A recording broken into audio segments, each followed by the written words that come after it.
The First World War. The First World War began in 1914. On one side were Britain, France, Belgium, and Russia, who were called the Allies. On the other side were Germany and Austria.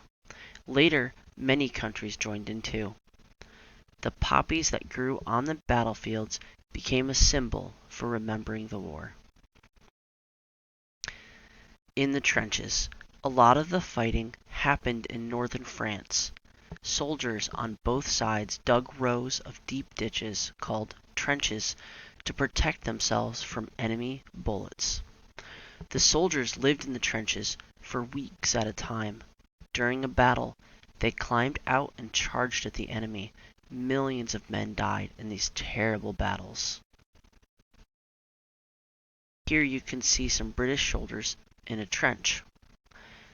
The men rest in holes dug into the sides of the trench. Officers live in underground shelters called dugouts. The men's feet were always wet and often get sore.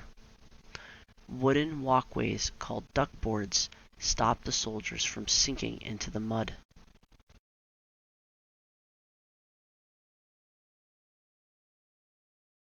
New weapons. Both sides tried new ways of fighting to win the war. The Germans were the first to use poison gas, while the British invented tanks. This is a German fighter plane. Both sides used planes to spy on the enemy trenches and to shoot down enemy aircraft. Soldiers wore masks to protect them from poison gas. German submarines called U-boats attacked ships on their way to Britain and France. Tanks could run over barbed wire and machine guns, but they often broke down. A soldier called a sentry keeps watch. That's a machine gun. This is barbed wire. These are sandbags. The trenches are full of rats, fleas, and lice. The war ends. In 1917, the United States of America joined the war on the side of the Allies and helped them to win.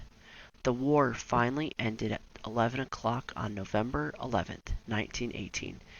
It had killed over 16 million people. On November 11th every year, many people around the world remember those who have died in wars. 16 million people died fighting in World War I. To put that in context, the state of Pennsylvania last year has 13 million people in it. So that would be like an entire state where everybody died.